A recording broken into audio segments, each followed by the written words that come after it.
በስተመጨረሻ እንግዲህ ብሩኬ ወደ ሆስፒታል ገብቷል ማለት ነው። አሁን ላይ ብሩኬ እንግዲህ እንደሚታወቀው ለብዙ ቀናት ምግብ ውሃም ስላልሰጡት ያ ድካም ስላለበት እንግዲህ ግሉኮስ እየወሰደ ነው ማለት ነው። ስለዚህ ብሩኬ በመትረፉ እንግዲህ ሁላችሁም ደስ ያላችሁ ሐሳብ አስተያየታችሁን ኮሜንት ላይ አስቀምጡልኝ።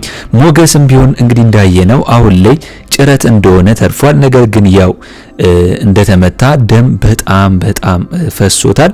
ያንን ደም ደግሞ እንግዲህ መድብል እየፈለገለት ነው ያለው። እየደዋወለ አንዲ ዳጣ ጋር አንዲ ኤፍራታ ጋር እየደወለ እንግዲህ አሁን ላይ ደም ስለሚያስፈልገው እንግዲህ እንዲሰጠው እያደረገ ነው ያለው። ምክንያቱም ሞገስ አሁን ላይ የደም አይነቱ ኦ ስለሆነ ያ ደግሞ እንግዲህ ማንኛውም ሰው ላይ አይገኝም፣ የጥቂት ሰዎች ላይ ነው ኦ የሚገኘው። ስለዚህ ያን ደም ደግሞ እንግዲህ ኤፍራታ የደም አይነቷ ኦ እንደሆነ ነው የነገረችው ማለት ነው ለመድብል።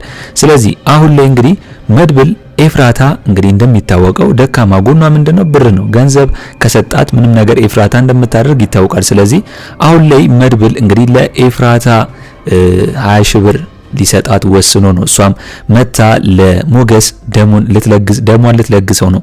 ምክንያቱም እንግዲህ ማህሌት አሁን ላይ ለሞገስ እንግዲህ ደሙን እንዳትለግሰው በጣም ብዙ ተከራክራ ነበር። ምክንያቱም አሁን ላይ እነ መድብል ያሉበትን ቦታ ንገረኝ እኔ ለዝና እናገራለሁ እያለች ነው ኤፍራታ ለሞገስ ደም እንዳትሰጥ እያደረገች ያለችው።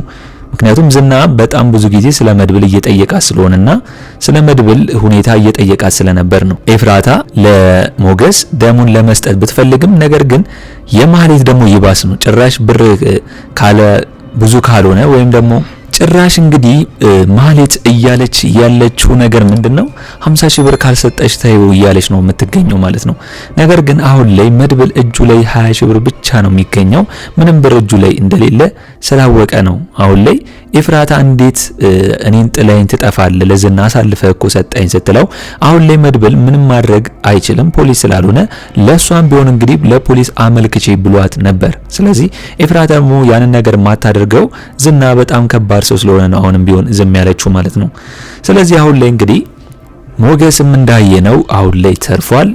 ደም ብቻ ነው የሚያስፈልገው። ደሙን ደግሞ ከኤፍራታ ከወሰደ ይድናል ብዬ ነው ማስበው። እስኪ እናንተ በዚህ ጉዳይ ሁላችሁም ሐሳብ አስተያየታችሁን ኮሜንት ላይ አስቀምጡልኝ። እንግዲህ ማህሌት ስራዋ ሁላ ተንኩላ ከባድ ነው ብዬ አስባለሁ።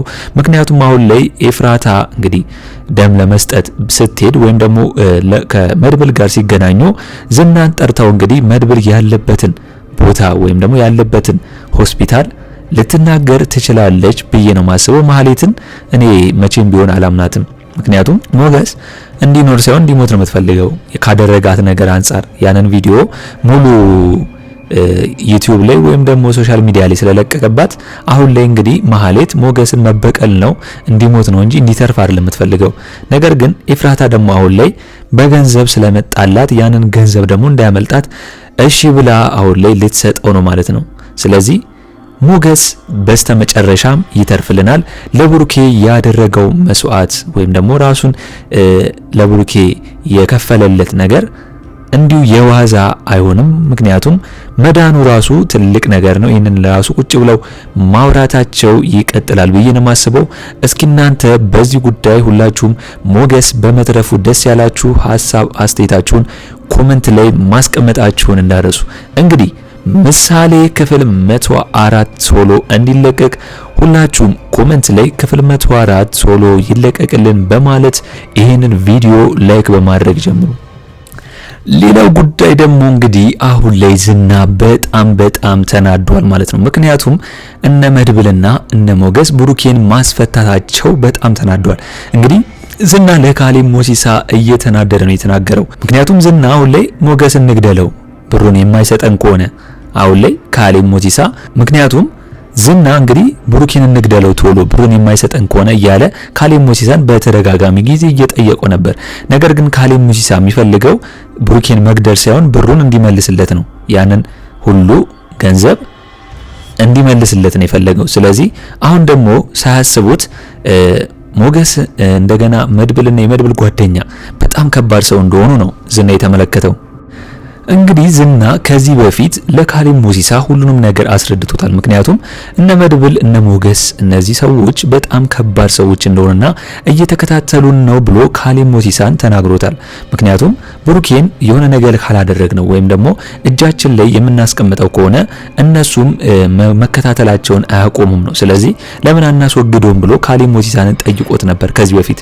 ካሌብ ሞሲሳ ትዕዛዝ ካልሰጠ ድረስ ደግሞ ብሩኬን መግደል አይችሉም። ለዛም ነው አሁን ላይ እንግዲህ እነ መድብል ሞገስና እንግዲህ የመድብል ጓደኛ በጣም ጀግና ከመሆናቸው የተነሳ ብሩኬን ከገባበት ቦታ ፈልገው በጣም ብዙ ፋይት እንዳደረጉ ይታወቃል። ብዙ መስዋዕትነትን ከፍለው ነው እንግዲህ ብሩኬን እዚህ ደረጃ እንዲደርስ ወይም ደግሞ እንዲፈታ እንዲለቀቅ ያደረጉት ማለት ነው።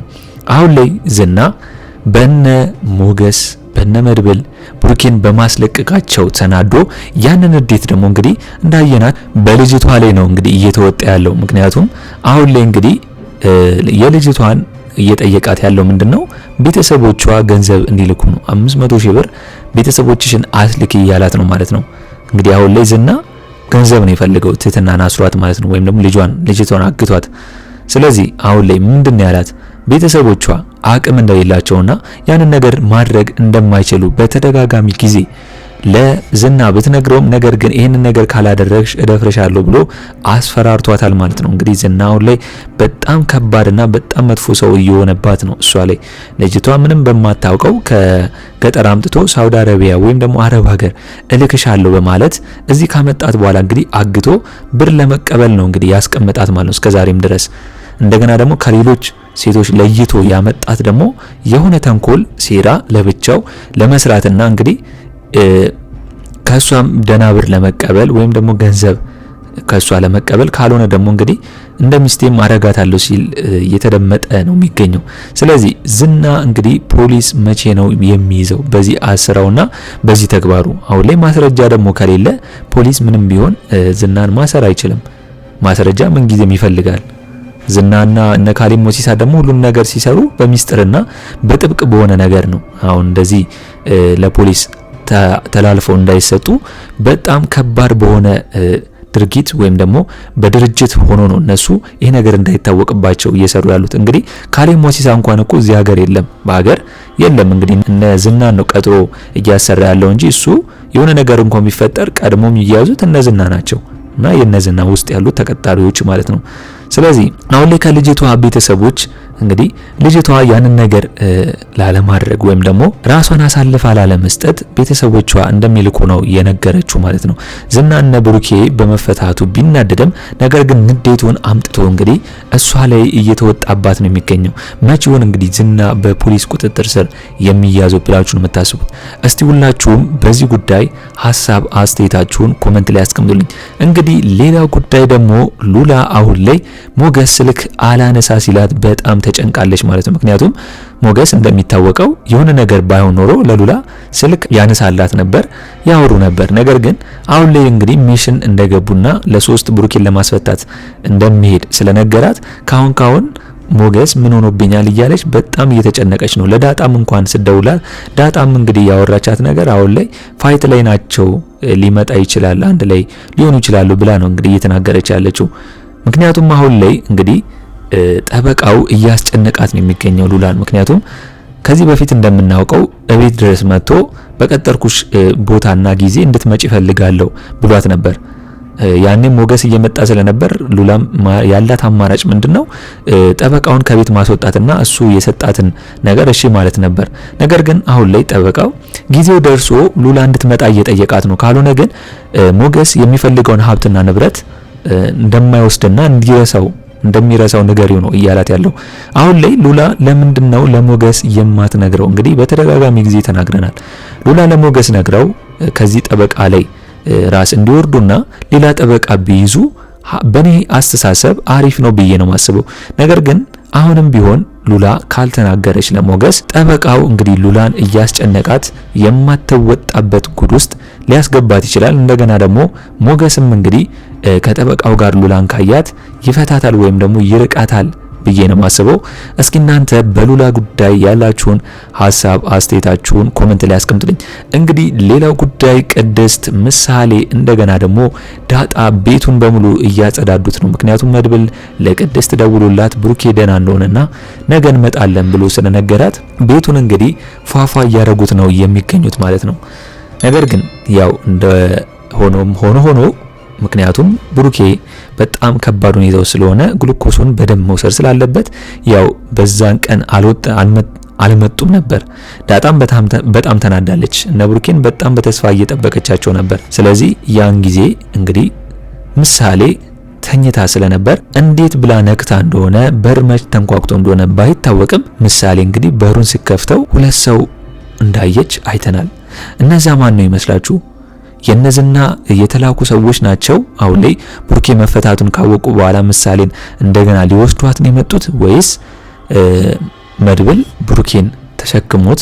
ያው ብሩኬ አሁን ላይ እንደመጀመሪያው ሰው ስላልሆነ ወይም ደግሞ በጣም ድክም ስለሆነ ያደረገው እዛ ውስጥ አግተውት ለብዙ ጊዜ ምግብና ውሃ ስላልሰጡት በጣም አሁን ላይ ተዳክሞ ስለሆነ ምሳሌ አባቷን ብሩክን ስታየው እንደዚህ ተጎሳቁሎ ስታየው ደንግጣ ይሆናል ብዬ ነው ማስበው። እንግዲህ አሁን ላይ ምሳሌ ስታይ እነዛን ሁለት ሰዎች እንግዲህ በጣም ደንግጣና እጇ እየተንቀጠቀጠ አይተናል። አሁን ላይ ጉዳዩ ወይም ደግሞ ፖይንቱ ምንድነው? ያየቻቸው ምሳሌ እነማንን ነው? እንግዲህ መድብል እንግዲህ ብሩክን ይዞ መጥቶ ነው ያየችው ወይስ ደግሞ ዝና እንግዲህ የላካቸው ሰዎች ናቸው ብላችሁ ነው የምታስቡት? እስቲ ሁላችሁም እስቲ ሐሳብ አስተያየታችሁን ኮሜንት ላይ ማስቀመጣችሁን እንዳረሱ። እንግዲህ ቅድስቴም አሁን ላይ ብሩኬ እንደሚመጣ ስታውቅ በጣም ደስ ብሏታል። ዳጣም አሁን ላይ ቅድስቴን ደስ ይበልሽ፣ አሁን ላይ ብሩኬ እንግዲህ ከመጣ በኋላ አንድ ላይ ትሆናላችሁ፣ ሚስቱ ነው የምትሆኙ እያለች እንግዲህ እየቀለደችባት ነው ያለችው። አሁን ላይ እንግዲህ በነገው ዕለት ወይም ደግሞ በሚቀጥለው ክፍል ብሩኬ ወደነ ምሳሌ ቤት ይመጣል ብዬ ነው ማስበው። እስኪ እናንተ በዛሬው በምሳሌ ክፍል ያላችሁን ሐሳብ አስተያየታችሁን እስቲ ኮሜንት ላይ ማስቀመጣችሁን እንዳረሱ። እንግዲህ በኔ በኩል የዛሬው አስተያየቴ ይህን ይመስል ነበር። ለቻናሌ አዲስ ከሆናችሁና እስካሁን እያያችሁ ሰብስክራይብ ሳታደርጉ የምትመለከቱ ውድ የቻናሌ ቤተሰቦች ሰብስክራይብ በማድረግና የደውል ምልክቱን በመጫን ቤተሰብ እንድትሆኑን በአክብሮት እንጋብዛለን። እንግዲህ በቀጣይ ክፍል እስከምንገናኝ ድረስ መልካም ቆይታ ይሁንላችሁ። ቻው ቻው።